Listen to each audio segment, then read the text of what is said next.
안녕하세요. 크리스찬의 똑똑한 책 읽기. 오늘 책은요, 여행길에 만나는 신앙인물이라는 책입니다. 이 책을 소개하면서 제가 문준경 전도사 순교 기념관에 와서 오프닝을 하려고 왔습니다. 전남 신안에 있는데요.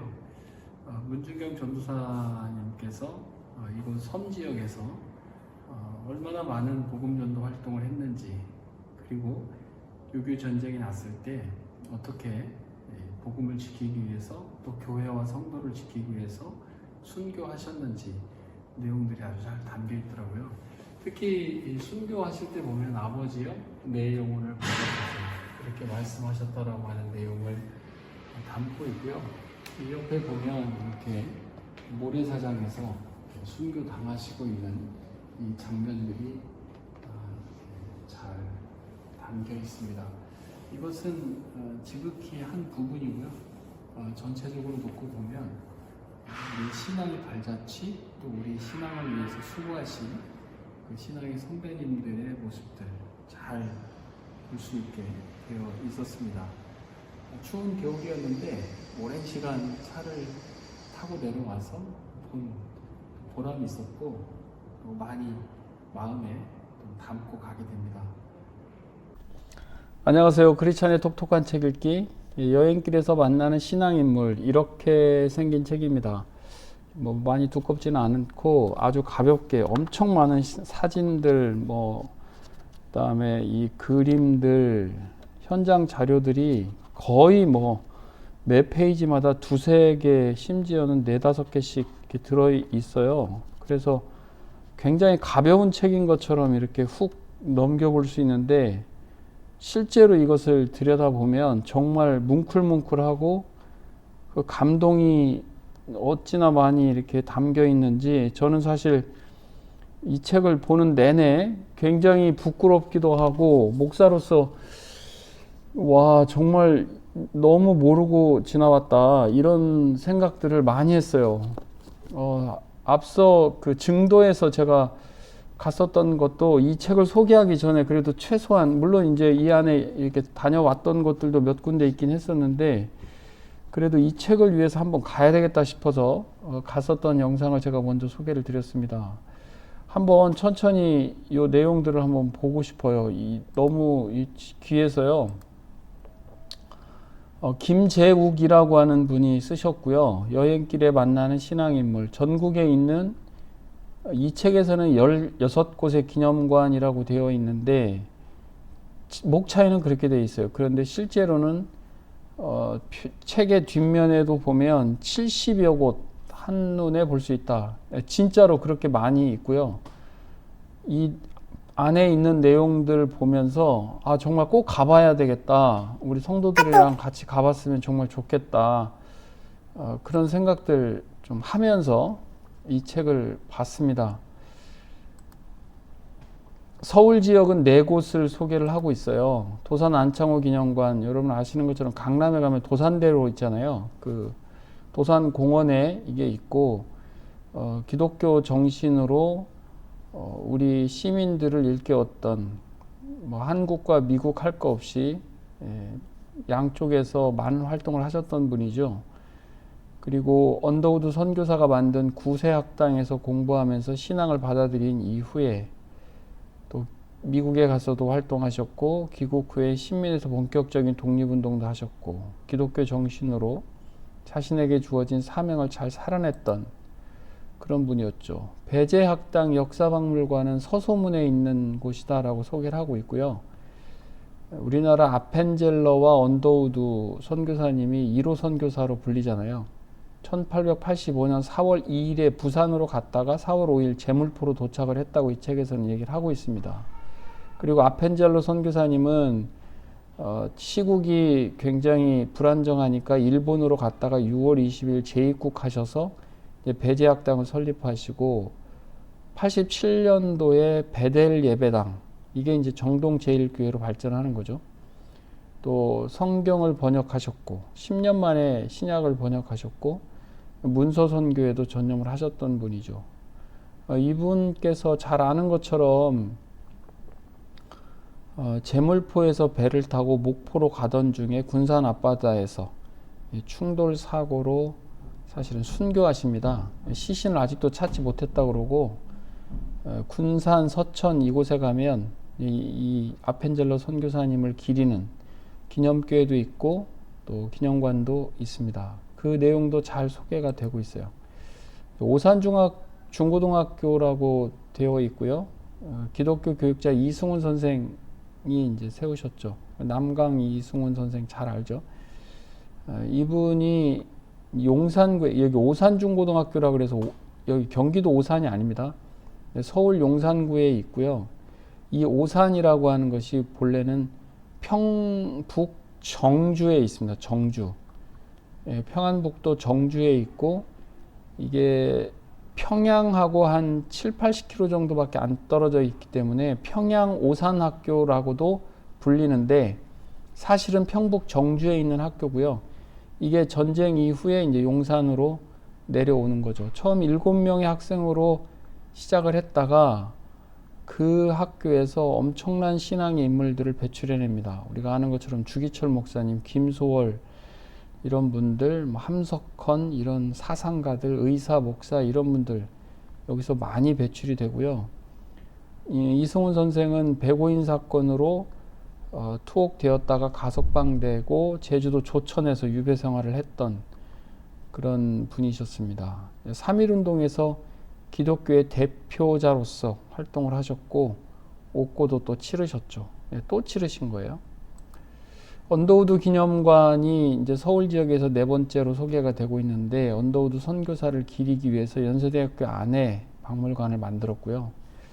이분은 1884년에 목사 안수를 받으셨고 85년도에 아펜젤러 선교사와 함께 오셨잖아요. 1300만 조선인 영혼 구원을 위해서 헌신하겠다.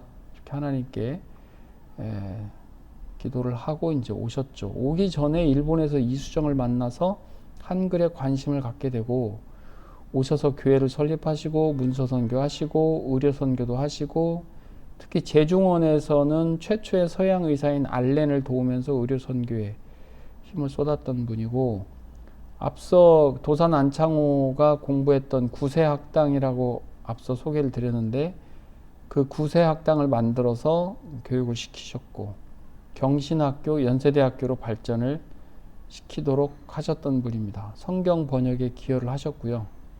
이 연세대학교가 연희전문학교하고 세브란스를 합쳐서 연세대학교로 교명을 짓잖아요. 이분 이제 교회도 설립하셨는데 자신의 집에서 세문안교회가 시작이 된 거죠. 그리고 뭐 천주, 하느님 이렇게 통일되지 않았던 명칭을 기독교에서는 하나님으로 이렇게 정하신 분이 또 이분이시기도 하다고 합니다. 아펜젤러하고 함께 YMCA를 설립하셨고 이분의 사모님은 공산당에게 피살이 되었다라고 이 책에서는 소개를 하고 있습니다. 간단하게 소개를 할 수밖에 없는데 이 책 내용을 보면요 정말 가슴이 찡해요. 우리나라를 위해서 이렇게 오셔서 헌신하신 분들이 많이 계시는구나. 그렇죠. 인천, 경기 세 곳을 소개하고 있는데 로제타 홀 기념관입니다. 로제타 한 칸 띄고 홀이어야 되는데 그분의 가족들의 업적을 기리기 위해서 인천 기독병원 근처에 이 기념관이 있고요. 1890년에 한국에 오셨고 의료선교 헌신하시는 이분이 여자분이세요. 이대 부속병원과 고대의대 설립에도 기여하셨고 한국인 여의사를 양성하는 데 그리고 시각장애인 위한 점자를 개발하신 분이죠. 그게 점자를 개발하는 데 많은 기여를 하셨던 분이에요. 남편 윌리엄 제임스 홀은 한국에서 장티푸스 걸려서 일찍 순교를 하시고 또 어린 딸은 이질에 걸려서 또 죽습니다. 너무 가슴 아픈 가족사가 있는데도 불구하고 한국을 위해서 완전히 헌신하시는 분이에요. 특히 이 로제타 홀 이분의 그 스토리를 쭉 보면서는 저도 굉장히 가슴이 아프기도 하고 뭉클하기도 했었는데 아들 셔우드 홀이 의사가 돼서 한국에 헌신하죠. 이분이 일본 일제강점기 때 굉장히 많이 고난을 겪어요. 일본 사람들한테 시련도 겪고, 그럼에도 불구하고 이분이 한국에 온전히 헌신하는 모습을 보이고요. 또 결핵, 우리나라, 다른 나라는 뭐 결핵에 걸려도 5% 사망률이, 우리는 한 20% 되니까 이분이 우리나라 결핵을 그 사망률을 낮추기 위해서 엄청난 헌신을 합니다.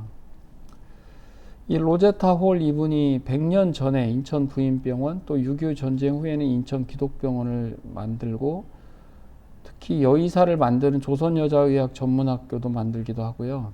평양에는 기홀병원, 기홀이 뭐냐면 그 남편을 기념하는, 남편이 그 제임스 홀이니까 그 홀과 기념하는 기자를 합쳐가지고 기홀병원을 이제 만들죠. 또 광해의원도 설립하고 정말 많은 사람들을 구하고 치료하는 그 역할을 합니다. 그리고 앞을 보지 못하는 분들을 위해서 평양맹학교도 설립하는, 이 전해오는 이야기에 자기 피부를 떼어서 환자에게 이식할 정도로 그렇게 헌신하신 분이다라고 이렇게 얘기를 합니다. 특히 제가 이 로제타 홀 이분에 대해서 쭉 보면서는 굉장히 감동이었어요. 정말 한국을 사랑하고 우리 한국 사람들을 정말 사랑하시는 분이구나. 그리고 송암 박두성 선생 생가가 교동도에 있다라고 소개하고 있고요. 한국식 점자 훈맹정음을 만드신 분이다. 우리 앞서서 소개한 분도 점자를 만들었잖아요. 근데 이분은 조금 더 발전시켜가지고, 저는 그 부분은 잘 모르겠는데 6개로, 앞서는 이제 4개의 점으로 하는 거, 이분 6개로 해서 훨씬 더 발전시키는 모습으로 이제 만들어내신 분이다라고 얘기하고 있고, 제가 특별히 좀 눈이 갔던 게, 이분은 진짜 평생을 시각장애인들의 그런 삶을 위해 헌신하신 분인데, 특히 10년에 걸쳐서 신약성경, 구약성경은 13년, 총 23년 동안 성경을 점자로 만드신 분이래요. 정말 엄청나죠. 시각장애인을 위해서 헌신하고 일편단심으로 노력하신 분이다 라고 책에서 소개합니다. 이 점자가 프랑스에서 시작했는데 우리말로 점자가 되기까지 이 송암 박두성 선생께서는 엄청난 노력을 하셨고, 시각장애인들은 이분을 세종대왕으로 부른다, 이런 이야기도 전해주고 있습니다. 최용신 기념관, 이분은 여자분인데 굉장히 젊은 나이에 사망하셨어요. 농촌 계몽운동의 선구자로 불리고, 안산시 상록구에 있는 상록수 공원에 위치하고 있는데, 그 샘골 교회하고도 붙어 있다고 소개를 하고 있습니다. 우리 심훈의 소설 상록수의 실제 여주인공으로 알려져 있고요. 일제강점기에 농촌에 기독교 신앙을 일깨우고, 또 특히 농촌 문맹률이 90%에 가까운데 이거를 좀 개선하고 위생문제, 미신타파 이런 것에 헌신했던 분, 또 이 책에서는 새마을운동에도 영향을 주었다, 이렇게 얘기를 하고 있습니다. 강원도는 2곳을 소개하는데, 한서 남궁옥 기념관, 강원도 홍천에 있다고 하고요. 찬송가 580장, 삼천리반도 금수강산 하나님 주신 동, 이렇게 부르는 거 있잖아요. 그 노랫말을 지은 분이고, 독립협회와 대한협회의 중심 인물이었다. 그 탑골공원을 기획하셨대요. 이분이 유럽에 이제 출장 가셨다 오셔가지고 우리나라 최초의 광장 공원을 결합된 그런 탑골공원을 기획하셨고, 여러분 시리아 방성대곡이라고 하는 그 글을 실었던 게 황성신문이잖아요. 그 황성신문을 만들고, 또 독립신문 영문판도 서재필 박사와 함께 만들었던 그런 분이다. 대단하죠. 신실한 기독교인으로서 2개 학교를 설립했고요. 기독교 정신이 깃든 교육에 앞장을 섰던 분이고, 이분이 그 한글 교육하는 교본, 그러니까 뭐 한글 교육을 이렇게 하기 쉽게 만든 교본을 만들었는데, 그 교본을 신약성경으로 만드셨대요. 정말 특별하신 분이고 탁월하신 분이고, 정말 하나님의 그 사명, 신앙, 소명, 여기에 아주 철저하게 헌신하셨던 분이죠. 이분은 무궁화 수십만 주를 이렇게 보급하시고 무궁화 동산 만드시고 그랬던 분이잖아요. 그래서 더 유명하신 분이기도 한데, 이 책에 보면 여러분 혹시 히비스커스 차를 좀 이렇게 마시는 분, 좋아하시는 분 계시는지 모르겠는데, 히비스커스하고 이 무궁화하고 같은 식물 속에 속한다고 하더라고요. 물론 이제 무궁화 잎으로 우리가 히비스커스 차를 마시는 건 아닌데, 같은 속에 속해서 그렇게도 이 연관성을 소개를 하고 있습니다. 충남은 두 곳을 소개해요. 그 중에 이상제, 월남 이상제 기념관이 충남 서천에 있고, 이분은 그 YMCA의 초기 핵심 인물이기도 하시잖아요. 이분은 원래 유교여셨는데 1903년 옥살이 하면서 성경을 접하고 독실한 신앙인으로 거듭납니다. 이분이 이제 관직에 있을 때는 고종을 황제로 추대하고 대한제국을 선포하는 광무개혁, 이것을 이끌면서 그곳에서 한 역할을 하셨던 분이고, 독립신문 발간하고 독립협회를 운영하셨는데, 그러다가 1903년에 투옥되는데 거기서 하나님을 제대로 만나는 거죠. 성경을 굉장히 많이 읽으시고 신앙인으로서 그 삶의 길을 완전히 바꾼 그런 분이죠. 석방 후에 YMCA의 핵심 역할을 감당하기도 하셨고, 시민운동을 전개하셨고, 특히 저는 이 부분이 굉장히 강하게 다가왔는데, 3.1운동을 할 때 기독교 정신에 따라서 비폭력 운동으로 해야 된다라고 제의를 하셨던 그 지도자로 이렇게 소개가 되고 있습니다. 그리고 이 3.1운동 후에 6개월 정도 투옥이 되기도 하는 그런 일을 겪으셨습니다. 월남 이상제 선생이십니다. 전남은 두 곳인데, 문중경 전도사는 앞서 영상으로 제가 다녀온 부분을 말씀드렸고, 손영한 목사 순교기념관은 여수에 있는데 이 곳도 워낙에 유명해서 그냥 넘어가겠습니다. 부산 경남은 두 곳을 소개하는데, 장기려 기념관이 부산 동구에 있고요. 맨 밑에 보면 고신대학교 복음병원에 이분의 옥탑방이 그대로 지금도 보존하고 있다고 하더라고요. 평양연합기독병원 원장을 하셨답니다. 김일성대학 의대 교수도 하셨는데, 워낙 의술이 탁월해서 공산당 쪽에서 계속 끌어들이려고 했지만 하나님과 종교를 부정하는 공산당 당연히 거절하고 남하를 하신 거죠. 또 이분 일제 신사참배 대항하면서 가정에서 차라리 예배를 드려야 되겠다라고 예배를 드리셨고, 6.25 때 피난 내려오셔서 부산에다가 복음병원, 복음진료소를 설립하셨고, 그 일화 되게 유명하잖아요. 많은 분들 치료비 없을 때 그냥 보내기도 하고 병원 뒷문 열어서 병원 관계자들을 좀 난감하게 했던 그런 일들은 잘 우리도 알려진 사실입니다.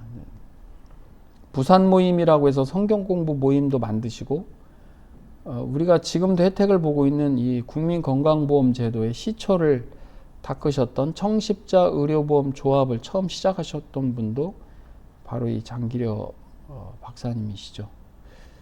너무나 겸손하시고 실력은 있지만 자신을 드러내지 않고 정말 이웃을 사랑하는 그런 의사셨던 것으로 이 시대의 보물과 같은 그런 분으로 생각이 됩니다. 바보 이사다, 이렇게 불렸던 분이죠.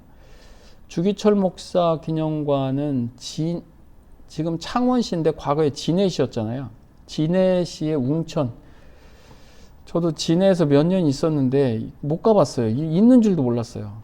근데 웅천이라는 곳에 이게 있고, 본래 웅천 출생이시라고 하시네요.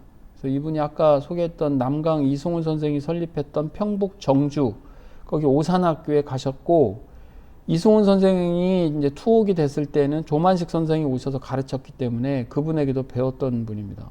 안질환이 너무 심해서 그 연희전문학교 들어갔다가 포기하고 이제 내려갔었는데, 김육도 목사 부흥 집회에서 눈이 치유되는 경험을 하시고 이제 목사가 되어서 이제 삶을 헌신하기로 결심하신 뒤에 21년에 평양신학교에 가셨고 26년에 졸업을 하십니다. 그리고 부산 초량교회, 마산 문창교회에서 사역을 하셨죠. 물론 신사참배는 이제 강력하게 반대를 하시다가 본격적으로 1936년 평양 산정현 교회에서 심우하시면서 엄청난 고초를 당하셨잖아요. 4번 구속당하셨고, 평양 임시 노예에서는 파면당하고, 산정형 교회는 폐쇄되고, 가족들은 목사관에서 추방되고, 엄청난 그 시련을 겪었는데, 그 감옥에서 주기철 목사님이 당했던 그 참혹한 고문들, 못 위를 걸어가게 하시고, 그 정말 이 책에서 쭉 나오는데 제가 읽기에도 불편한 그런 엄청난 시련을 당하셨어요. 그래도 사모님께서는 이 감옥에 그 면회를 가시면 절대 지지 마라, 이렇게 끝까지 지켜내야 된다라고 하는 그런 신앙의 의지를 격려했던 그 사모님의 그 일화도 소개가 되고 있습니다. 이분이 너무 그 고문이 심해서 자연사 하신 게 아니라 감옥에서 타살당한 것으로 이렇게 밝혀졌다라고 이 책에서는 소개를 하고 있습니다. 그게 44년 4월 21일인데 해방되기 1년 조금 남짓이죠. 너무 안타까운 내용입니다. 마지막으로 소개되는 게 그 제주에 있는 이기풍 선교 기념관이에요. 거기는 제주도 가신 분들, 이렇게 여러 차례 가보신 분들도 계시겠지만, 저도 지난 10월에 갔었는데 수리 중이더라고요. 거기도 지금 새롭게 단장을 하고 있어서 그 이기풍 선교 기념관, 제주도에 파송된 장로교 1호 선교사님으로서 그곳에서 헌신하셨던 내용이 잘 소개가 되고 있습니다. 자, 오늘 여행길에 만나는 신앙인물, 정말 처음에는 이렇게 넘겨보면서 좀 가볍게 볼 책으로 이렇게 생각을 했었는데, 이 안에 담겨 있는 이 엄청난 분들의 그 사연, 그 인물들의 그 신앙의 절개, 정말 너무 감동이었어요. 그리고 이 책이 작년 9월에 나왔는데 이제야 소개해서 좀 아쉽기도 하고, 여기저기 다녀보면서 이 책에 소개된, 여기 지금 직접적으로 소개하지 않은 그 장마다 있는 굉장히 많은 기념관, 순교지, 여러 가지 어떤 교회, 이런 굉장히 많은 것을 소개하고 있거든요. 그래서 이 책은 제가 좀 가까이 두고 어디를 간다라고 하면 좀 꼼꼼하게 좀 이렇게 한 군데라도 이렇게 들러보면서 그분들의 삶을, 그 정신을, 그 신앙을 좀 배워보고 싶은 그런 생각을 했던 책이었습니다. 여러분들에게 이 책을 소개해 드렸습니다. 좋은 책이네요. 감사합니다.